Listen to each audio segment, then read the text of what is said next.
여러분의 건강을 기원합니다. 홍영선 복근곡식의 홍영선입니다. 코로나19 명당이라는 주제로 말씀을 드리겠습니다. 명당의 특징이 뭘까요?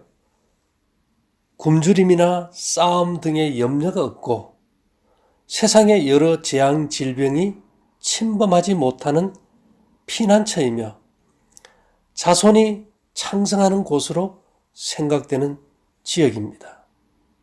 요즘은 경제적인 면에서도 소통을 시켜주는 장소가 돼야 되겠죠.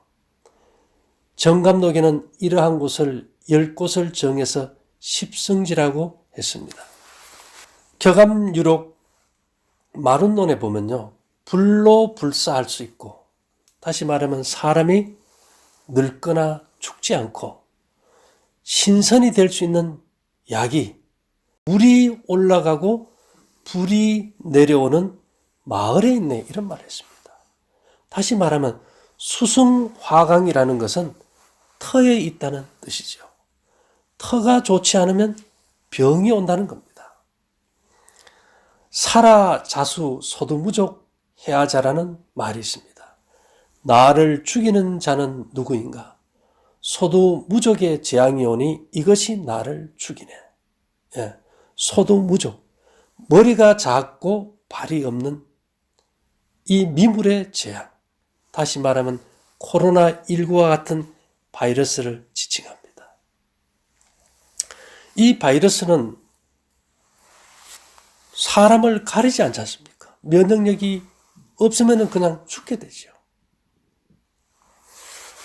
성수하단 가련 인생,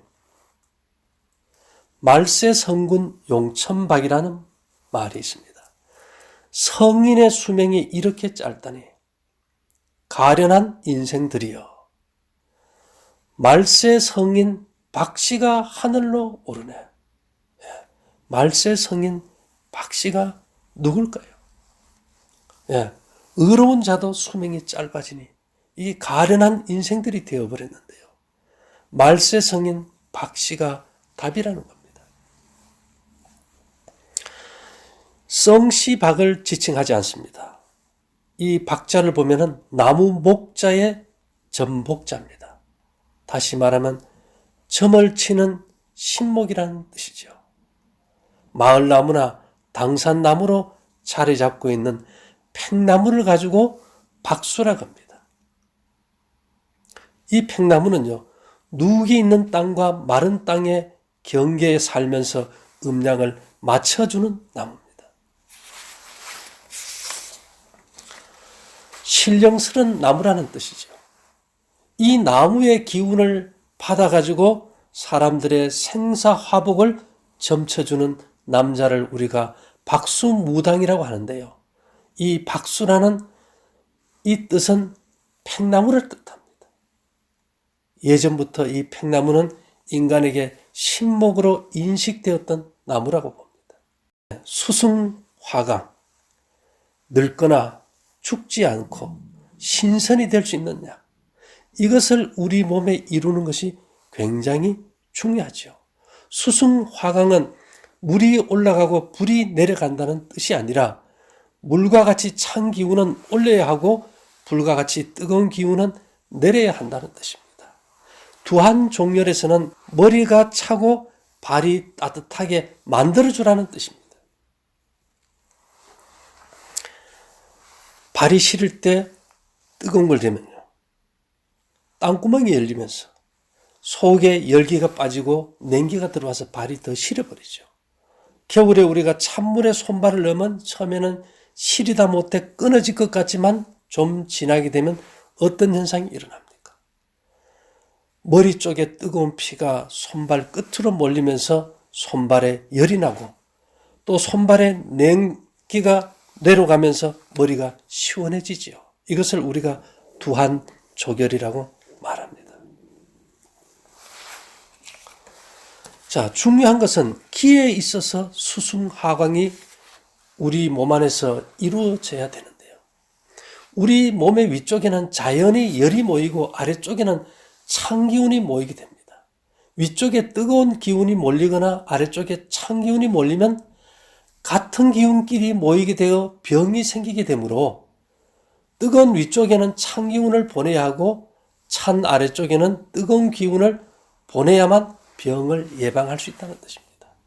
그래서 이 수승화강의 본질은요, 바로 부족한 곳에 넉넉함을 보태주고 서로 다른 기운이 함께 도움으로써 생명과 삶을 풍요롭고 조화롭게 할 수 있다는 뜻으로 곧 음양의 조화를 뜻합니다. 수승화강이 제대로 이루어지지 않는 상태를 수화미제, 수화불교라고 말하는데요. 위쪽에 열이 몰리고 아래쪽이 차가워지면 상열하한이 되는데, 이때 신체 증상은 위로 올라가는 열로 인해서 화병, 가슴 두근거림, 불안, 초조, 건망, 어지러움, 불면증, 가슴이 화끈거리고 답답하고 꿈을 많이 꾸고 잠을 설치게 되고 입이 잘 마르고 귀에 울림이 있고요. 안구가 충혈이 되고 머리가 아프고, 또 반면에 아래쪽이 차게 되면요, 사지냉증, 월경부조화, 또 불임, 대하, 복통, 소화불량, 식욕부진, 설사, 이런 증세가 나타나겠죠. 흔히 말하는 우리가 갱년기 장애, 신경쇠약, 노이로제, 고혈압, 만성질환, 이런 것들이 전부 다 수승, 화강의 음양의 조화가 깨져서 온다고 볼 수 있습니다. 이런 것들은, 음양이라는 것은 우리 몸의 음양 이전에 터의 음양이 맞아야 됩니다. 그래서 시편 48편 2절에 보면 터가 높고 아름다워 온 세계가 즐거워하며 큰 왕의 성 곧 북방에 있는 시온산이 그러하도다. 예.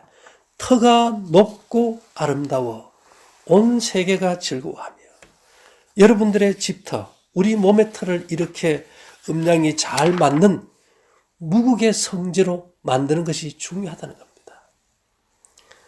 우리가 태극기를 보면요, 중앙에 태극이 있습니다. 이 태극은 음양을 뜻합니다. 다시 말하면 터를 뜻하죠.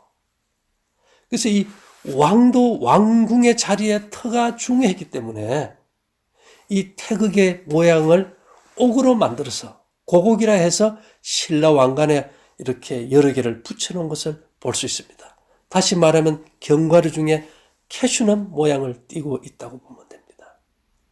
예, 음양의 터, 어떤 작용을 할까요? 황제내경 음양응 상대론에는요, 천지지도야 해서 천지의 길이다, 우주가 변화하는 질서가 음양에서 나온다 그랬습니다.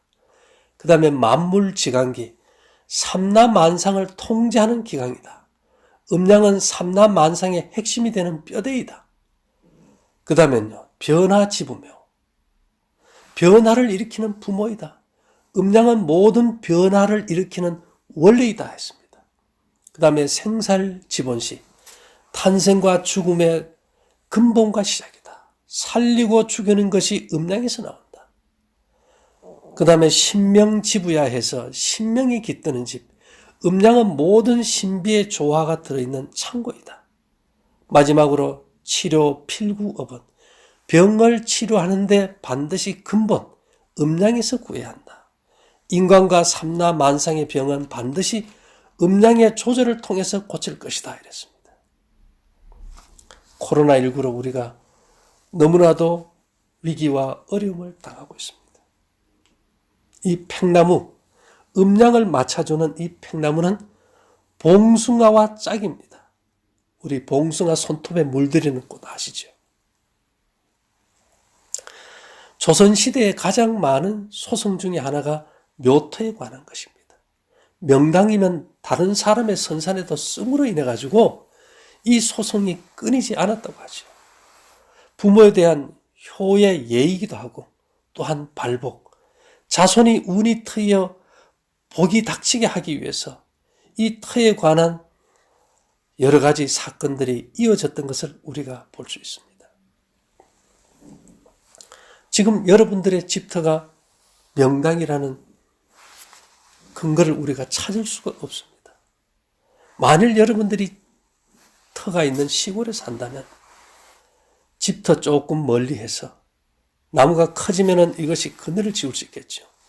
팽나무를 한 그루 심으시고 봉숭아를 한번 여러분들 집안에 꽃을 한번 피워보세요. 그렇게 되면 여러분들의 집은 음양의 조화가 맞고 생기가 넘치는 좋은 터가 될 것입니다. 예전 사람들은 동네에 보면 입구에 느티나무를 다 이렇게 심었습니다. 왜 그럴까요? 느티나무는 좋은 기가 새어나가는 것을 막아줬기 때문입니다. 지금은 우리가 이렇게 할 수가 없기 때문에 저희가 이런 파동들이나 이런 좋은 기운들을 여러분들이 먹고 계시는 홍경선 볶음국식에 넣어 놓았습니다. 그리고 여러분들이 차고 있는 음목걸이나 수정 이런 수신 시스템을 통해서 보내고 있습니다. 어쨌든 이 명당이라는 것은 사람을 살리는 것이 명당입니다. 또 고난을 이기게 하는 것이 명당입니다. 정말 여러분들의 가정의 집이 명당이 되고 또 여러분들의 몸이 음양의 조화가 잘 맞게 되어서 모두가 건강할 수 있게 되기를 바라면서 마치도록 하겠습니다. 감사합니다.